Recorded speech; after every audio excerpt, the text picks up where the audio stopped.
So I'm up over 10,000 feet here, and I'm just starting to get acclimated to life here in Colorado.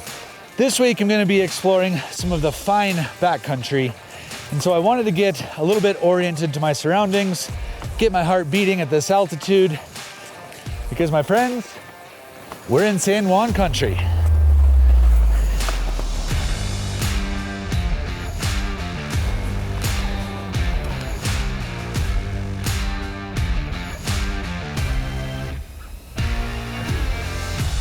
The ski touring was incredible. It was beautiful. I couldn't ask for a better backdrop to actually be getting my first little bit of skinning in. I'm a little bit rusty. I am an Arizona skier, so for all of those who are out there and kind of cringing at my form, you must forgive me and understand that I don't get a lot of powder. I don't get a lot of big mountains like you have here. Woo! Just skied this first little pitch here, and then on down that next bump. Man, that was actually really challenging ski conditions. The sun has been kind of baking the powder here a little bit, so I was having a little bit of trouble judging the conditions ahead of me. But, I mean, look where I am. This is insanely good here. And we've still got some fresh tracks to be had. And if this is a sign of what's to come, I'm super psyched. Whew, I'm kind of worked out.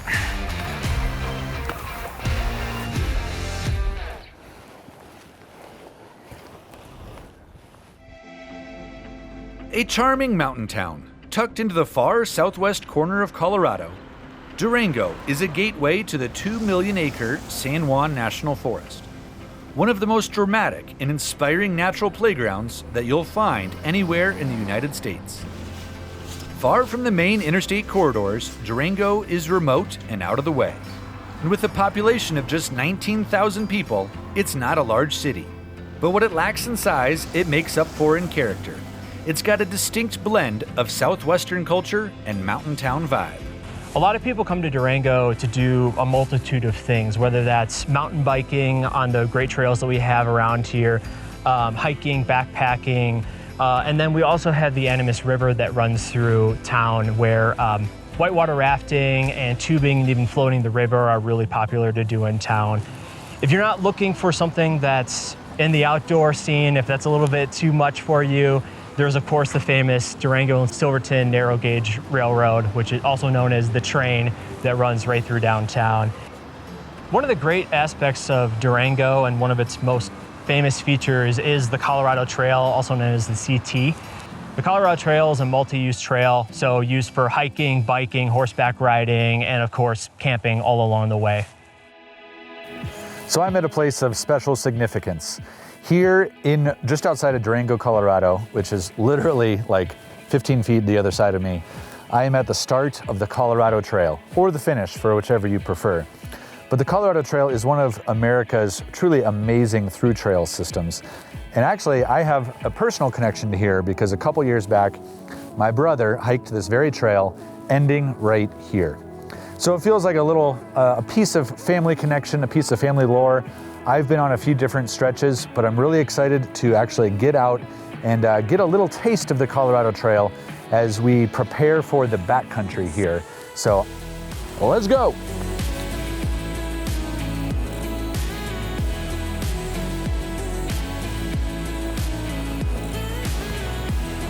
So this is a 567-mile long trail, and it feels like this could be a really transformative experience to actually go and do the whole trail in its entirety from Durango to Denver. I'm really jealous of my brother. He did, in my mind, one of the coolest trails out there, and I've always been jealous and wanted to go do this, and I'm just loving it. Where are you going? Just up the goodies. Sweet. We'll be right behind you. Don't wait up though. I love the peaceful nature of this place in the wintertime. Everything is so quiet and feels like it's waiting for a new season to turn around. I also feel like that's kind of what we've all been dealing with here this time of year with the craziness of a pandemic going on. It feels like we're in this winter. And so tonight heading back to Durango, and in the morning, it's ice climbing.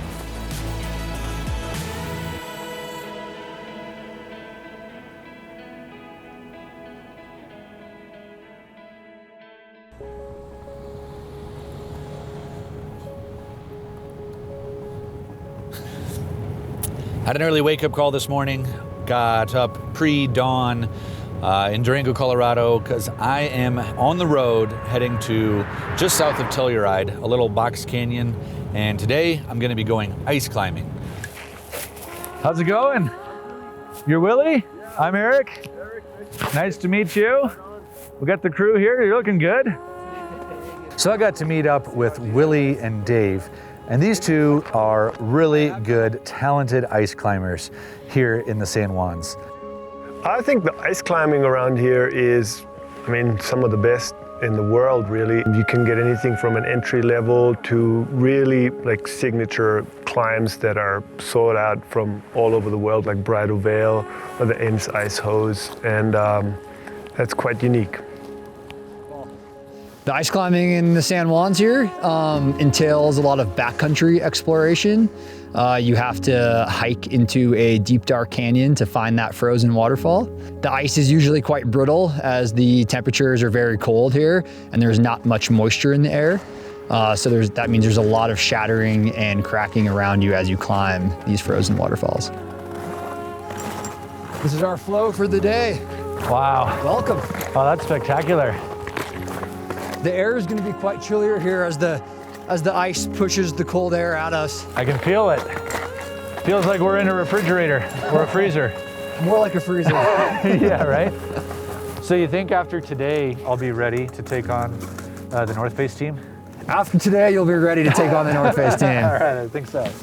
Yes, Eric. I'm stoked. Guys, let's do it. Let's do it. All right.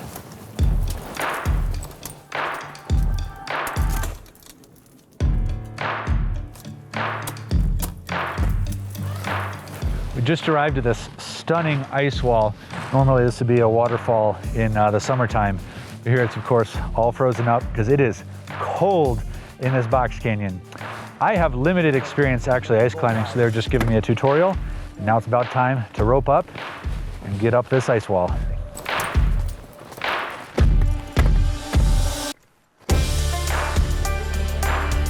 The San Juan Mountains, whether it's in the winter or in the summer, draws outdoor enthusiasts from all realms to explore the aesthetic peaks of this area. You have great entry-level rock, you have great entry-level ice, we have entry-level skiing, but we have also some of the most famous ski lines, I would say, in the lower 48s. We have very steep, jagged, and canyoned mountains, which gives us these beautiful frozen waterfalls to climb, amazing peaks to hike and climb in the summer, and rivers to explore all season long. If your calves are burning, pay attention to lowering your heels after you kick. Yeah. And relaxing that calf muscle, or else you're gonna just be standing on your tippy toes the whole day. That's what I've been feeling like. Yeah, pay attention to kicking in and then lowering the heel. Oh, I thought that would be like disengaging. Once it's kicked in, you can lower a little bit. This is crazy. I'm in a cave in the middle of an ice climb. I'm pretty nuts. Somehow, literally right in the middle of the waterfall, this frozen wall of ice was a cave. It was just like this really cool little quirky feature of the waterfall. Man, this is so exhilarating. I have never climbed anything quite like this at all. I've done rock climbing, of course, but ice climbing is a whole other beast. And it just is so satisfying to sink these ice picks into the ice, see it all fly past your face, all the ice chunks. Feels so good, man. I am loving life out here. Woo! Yeah, Eric. Yeah, Willie. All right, I'm back on you. All right. Such good ice, such a beautiful canyon. What more could you ask for? Oh boy. I just give a big salute. All right, I can do salute. Yeah, San Juans. San Juan salute. San Juan salute. San Juan salute. Yeah. Good day, guys. Loved Good it. day. Thanks for coming out. Oh, such a blast.